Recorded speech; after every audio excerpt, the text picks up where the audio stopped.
والصلاة والسلام على رسول اللہ وعلى آلہ وصحبہ اجمعین اما بعد۔ ترجمۃ الباب ہے باب قعود الامام فی مصلاہ بعد التسلیم، کہ مسنون ہے یہ بات حضور اکرم علیہ الصلاۃ والسلام کی معمول ہے کہ سلام پھرانے کے بعد امام کو چاہیے کہ وہ اپنی نماز پڑھنے کی جگہ پر قدرے بیٹھا رہے، تسبیح کرے، ورد و وظیفہ پڑھے اور عوام کے حالات سے باخبر ہو۔ یہ سب مصلحتیں ہیں۔ روایت ہے قتیبہ ابن سعید کی جابر ابن سمورہ رضی اللہ تعالی عنہ کے حوالے سے۔ اس میں ایک راوی ہیں قتیبہ ابن سعید کے استاذ ابو الاحوص، ان کا نام ہے سلام ابن سلیم الحنفی الکوفی، ثقۃ متقن۔ اور سماک نام کے جو راوی آئے ہیں وہ سماک ابن حرب الزہلی اور جابر ابن سمورہ صحابی ابن الصحابی ہے۔ اس سند میں ایک لطیفہ یہ ذکر کیا جا سکتا ہے کہ یہ مصنف کی رباعی سندوں میں سے ہے۔ 79 رباعیات ہماری اس سنن نسائی میں سے ہیں، جن میں سے ایک یہ ہے۔ روایت ہے حضرت جابر ابن سمورہ کی کہ کان رسول اللہ صلی اللہ علیہ وسلم اذا صلی الفجر قعد فی مصلاہ حتی تطلع الشمس۔ حضور اکرم صلی اللہ علیہ وسلم فجر کی نماز پڑھ لیتے تو اپنی نماز پڑھنے کی جگہ پر سورج طلوع ہونے تک تشریف فرما رہتے۔ بعض شراح نے گرفت اور تعاقب اس طرح کیا ہے کہ ترجمۃ الباب ہے بعد التسلیم مطلقاً، عموماً، اور روایت ہے اذا صلی الفجر، تو دلیل اخص ہے دعوے کے مقابلے میں۔ ترجمۃ الباب عام ہے تمام نمازوں کے باب میں اور حدیث خاص ہے فجر کی نماز کے باب میں، لیکن یہ تعاقب خود قابل تعاقب اور محل نظر ہے، اس لیے کہ فجر کے بعد جب حضور اکرم صلی اللہ علیہ وسلم کا اپنے مصلی پر بیٹھنا ثابت ہو گیا تو دوسری نمازوں کے بعد بدرجہ اولا ثابت کیا جا سکتا ہے۔ اس کے بعد کی اسی ترجمۃ الباب کی روایت ہے احمد ابن سلیمان کے حوالے سے، وہ نقل کرتے ہیں آگے بڑھتے بڑھتے، حدثنا زہیر وذکر آخر عن سماک ابن حرب۔ زہیر ابن معاویہ الجعفی، ابو خیثمہ ان کی کنیت تھی۔ مجھے اصل سمجھانا ہے حدثنا زہیر وذکر آخر، یعنی یحییٰ ابن آدم نے اور ایک صاحب کا بھی ذکر کیا جس نے زہیر کے ساتھ ساتھ یحییٰ ابن آدم کو حدث کے صیغے سے روایت بیان کی تھی۔ گویا بالفاظ دیگر یحییٰ ابن آدم کے دو شیخ ہیں، حدثنا زہیر و ذکر آخر، ای ذکر یحییٰ ابن آدم شیخاً آخر مع زہیر، لیکن وہ دوسرے کا نام یہاں ذکر نہیں کیا گیا۔ اب یہ دوسرے راوی کا مبہم ہونا صحت حدیث کے اندر قادح نہیں بنتا، اس لیے کہ زہیر کی متابعت پائی گئی ہے اور زہیر ثقۃ ثبت۔ روایت کرتے ہیں حضرت سماک ابن حرب قال قلت لجابر ابن سمورہ، میں نے حضرت جابر ابن سمورہ رضی اللہ تعالیٰ عنہ سے پوچھا، کنت تجالس رسول اللہ صلی اللہ علیہ وسلم، حمزہ استفہام یہاں مقدر ہوگا کہ کیا تم نبی کریم صلی اللہ علیہ وسلم کے ساتھ اٹھک بیٹھک رکھتے تھے، آپ کے ساتھ آپ اٹھتے بیٹھتے تھے؟ قال نعم، فرمایا کہ جی ہاں۔ مسلم کی روایت میں آیا ہے کہ نعم کثیراً، یعنی کنت اجالسہ وقتاً کثیراً، اور اب وہ بات بتلاتے ہیں کہ کان رسول اللہ صلی اللہ علیہ وسلم اذا صلی الفجر جلس فی مصلاہ، کہ حضور صلی اللہ علیہ وسلم جب فجر پڑھ لیتے تھے تو اپنی نماز پڑھنے کی جگہ پر تشریف فرما رہتے تھے۔ اب یہاں ایک اعتراض ہو سکتا ہے کہ حضرت عائشہ کی ایک روایت یہ آئی ہے کہ کان رسول اللہ صلی اللہ علیہ وسلم اذا سلم لم یقعد الا مقدار ما یقول اللہم انت السلام ومنک السلام تبارکت یا ذا الجلال والاکرام، کہ حضور تو سلام پھرانے کے بعد اتنی ہی دیر بیٹھتے تھے جس میں اللہم انت السلام پڑھ لیا جائے، اور یہاں تو یہ آیا ہے کہ حضور اپنے مصلی پر بیٹھتے تھے حتی تطلع الشمس، کوئی معارضہ نہیں ہے، تطبیق اور جمع ممکن ہے۔ اس طور پر نمبر ایک کہ مستقبل قبلہ صرف اتنی دیر بیٹھتے تھے جتنی دیر میں اللہم انت السلام ومنک السلام پڑھا جائے، پھر یمنتن یا یسرتن، یمیناً اور یساراً التفات فرما لیتے تھے، یا مأمومین اور مقتدیوں کی طرف آپ رخ کر لیتے تھے۔ ایک جواب۔ دوسری تطبیق یہ ہے کہ آپ ان نمازوں میں نہیں بیٹھتے تھے جن کے بعد رواتب ہوں، جن کے بعد سنتیں ہوں، ان میں تو حضور سلام پھرانے کے بعد اللہم انت السلام ومنک السلام تبارکت یا ذا الجلال والاکرام کہنے کی مقدار بیٹھتے تھے۔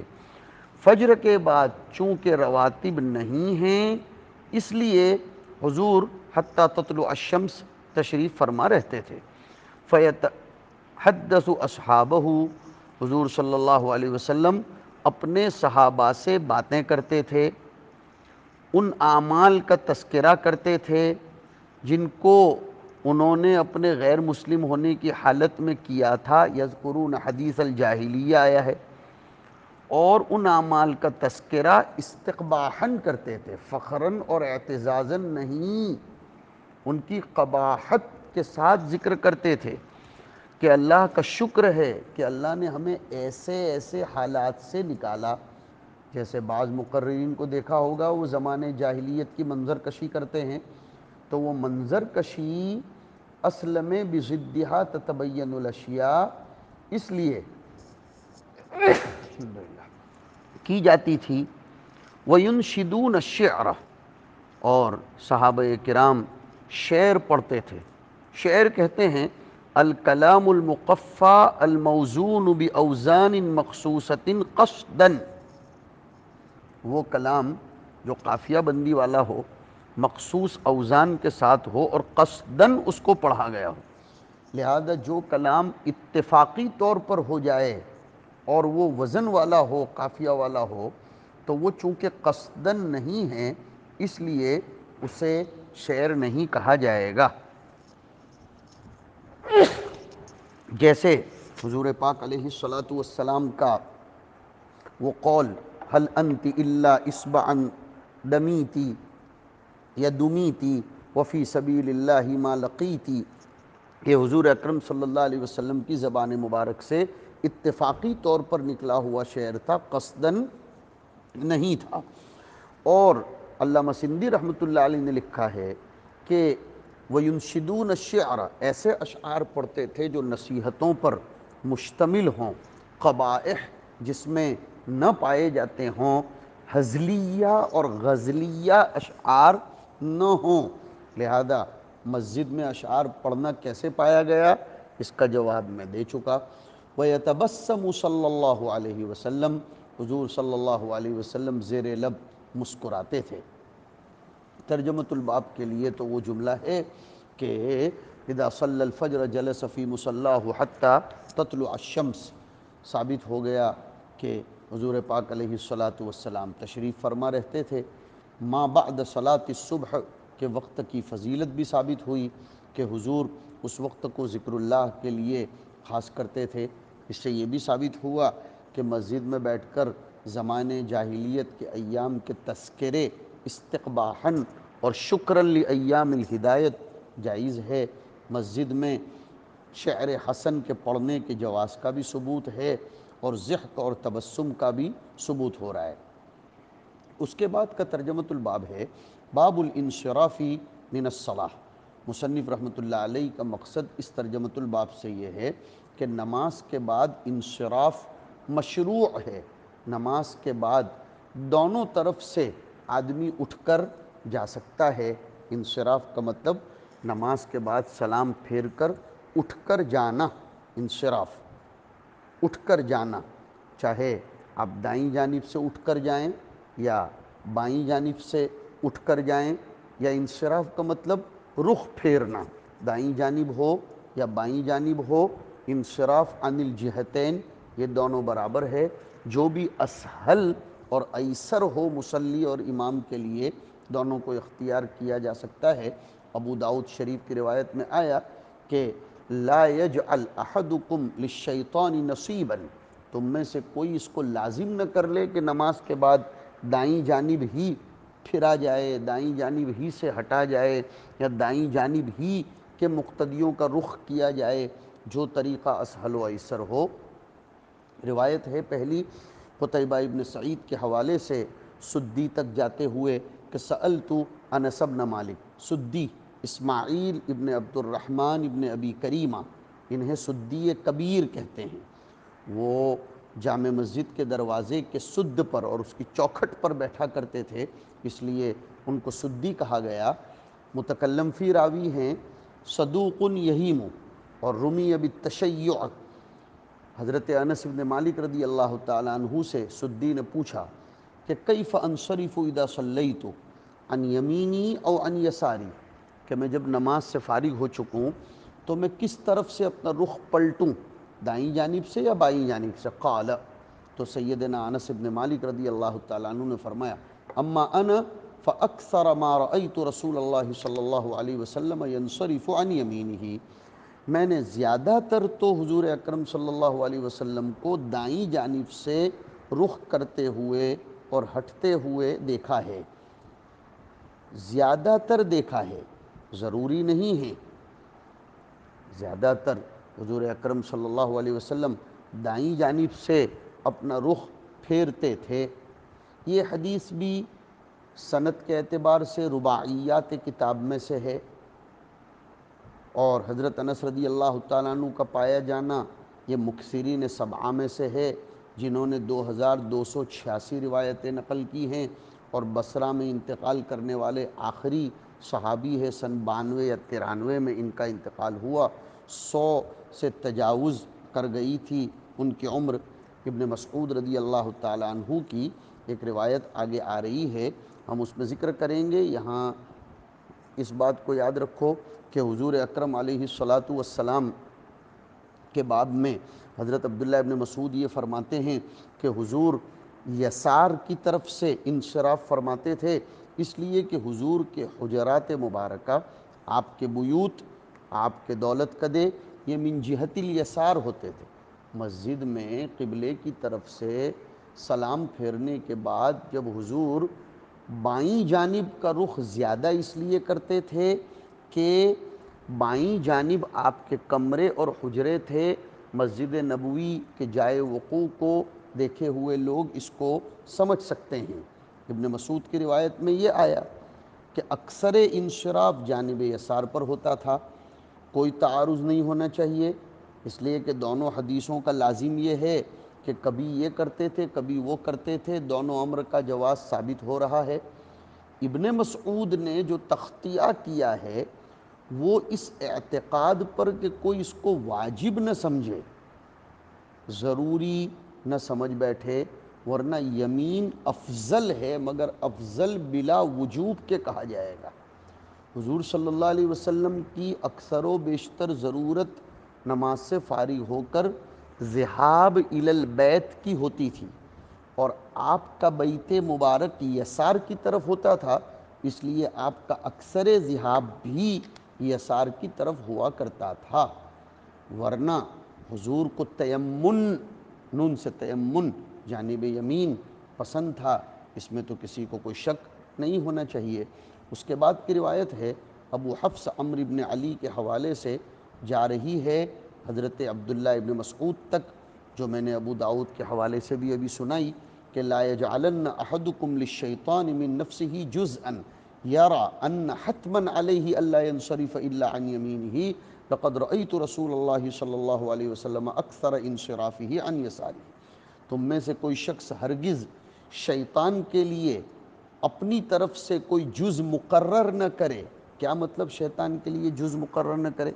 یعنی یہ ضروری نہ سمجھے کہ میں نماز کے بعد دائیں جانب سے ہی انصراف کروں، ہٹوں، دائیں جانب سے ہی ہٹ کر اٹھ کر اپنے راستے کو پکڑوں؟ اس لیے کہ عبداللہ ابن مسعود کہتے ہیں میں نے حضور کو اکثر بائیں جانب سے بھی جاتے ہوئے دیکھا ہے۔ اس روایت سے ہمارے اس زمانے میں بہت بڑا سبق ملتا ہے کہ غیر ضروری امور کو، چاہے وہ از قبیل افضل ہوں، ضروری نہ سمجھا جائے۔ غیر ضروری امور کو، غیر واجب امور کو، چاہے وہ از قبیل افضل ہوں، ضروری سمجھنا یہ گویا شیطان کے لیے حصہ مقرر کرنا ہے۔ اس کو دوسرے الفاظ میں کہیں گے التزام ما لا یلزم بدعت ہے۔ ہر چیز کو اپنے محل پر، اپنے حکم پر، اپنی شق پر، اپنے حصے پر رکھنا چاہیے۔ جو چیز افضل ہے وہ افضل کی حد تک ضروری نہ قرار دیا جائے، شیطان کے لیے دروازہ نہ کھولا جائے کہ غیر واجب کو واجب سمجھ لیا جائے۔ اسی لیے ہمارے بزرگوں نے فرمایا کہ التزام ما لا یلزم بدعت ہے۔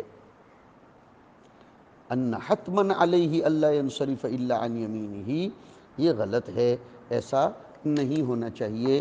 یہ حضرت عبداللہ ابن مسعود رضی اللہ تعالی عنہ فرماتے ہیں اس سے بہت بڑا سبق ملتا ہے کہ جو مشروع نہ ہو اس کی مشروعیت کا اعتقاد رکھنا یہ حظ من حظوظ الشیطان۔ اور اس سے ایک بات یہ بھی سمجھ میں آتی ہے کہ مندوبات کبھی کبھی مکروہات ہو جاتے ہیں جب ان کو ان کے رتبے سے اوپر اٹھا لیا جائے۔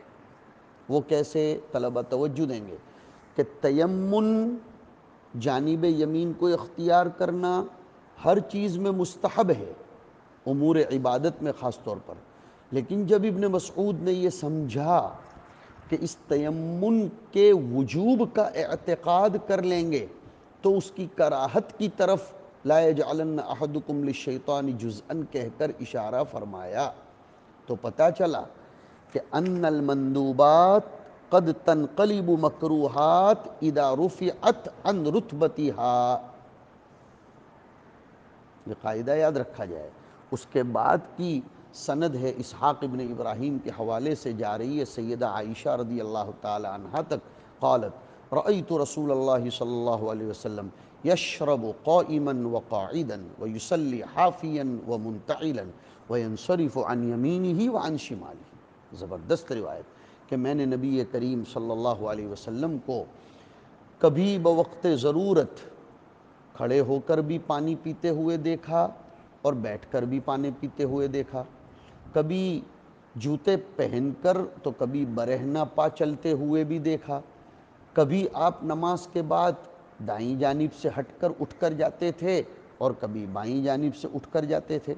تو حضور اکرم صلی اللہ علیہ وسلم سے کھڑے ہو کر پانی پینا بھی ثابت ہے۔ اب جن روایتوں میں کھڑے ہو کر پانی پینے کی ممانعت آئی اس کو مکروہ تنزیہی پر محمول کر لیا جائے گا۔ حافظ عراقی نے الفیۃ السیرہ میں، الفیۃ السیرہ جیسے الفیۃ الحدیث، الفیۃ اصول الحدیث ہے، ویسے حافظ عراقی کی ایک الفیۃ السیرہ ہے، اس پر شعر لکھتے ہیں یشرب قاعدا ومن قیامی كشربه من زمزم الحرام وشربه من قربة معلقة دل به للرخصة المحققة۔ یشرب قاعدا ومن قیامی كشربه من زمزم الحرام، حضور صلی اللہ علیہ وسلم نے زمزم محترم کو کھڑے ہو کر بھی پیا، وشربه من قربة معلقة دل به للرخصة المحققة، حضور نے لٹکے ہوئے مشکیزے کو بھی پانی لے کر پیا کھڑے کھڑے، جس سے رخصت محققہ کا ثبوت ہوتا ہے۔ حضرت علی نے تو فضل وضو کو بھی کھڑے ہو کر پیا، اور اسی طرح حضور صلی اللہ علیہ وسلم ضرورت پڑ جاتی تھی تو برہنہ پا بھی چلتے تھے، برہنہ پا نماز پڑھتے تھے اور جوتے پہن کر بھی نماز پڑھتے تھے۔ دونوں اعتبار سے حضور کا نماز پڑھنا ثابت ہے۔ جیسا موقع ہو، سخت سردی ہو یا ملٹری ورک پر آدمی ہو، ملٹری کی ڈیوٹی پر ہو، اور اس وقت اس کے لیے جوتے نکالنا اگر وہ الارٹ سسٹم پر اور الارٹ کے زمانے میں، وارننگ کے زمانے میں ہو، تو پھر وہ جوتے پہن کر بھی نماز پڑھ سکتا ہے، بشرطے کہ وہ گندے نہ ہوں، نجس نہ ہوں۔ اور حضور اکرم علیہ الصلاۃ والسلام ترجمۃ الباب آیا کہ وَيَنصَرِفُ عَنْ يَمِينِهِ وَعَنْ شِمَالِهِ۔ اللہ رب العزت ہمیں شریعت کو اس کے احکام پر اور اس کے مراتب پر رکھ کر عمل کرنے کی توفیق نصیب فرمائے۔ وصلی اللہ علی النبی الکریم۔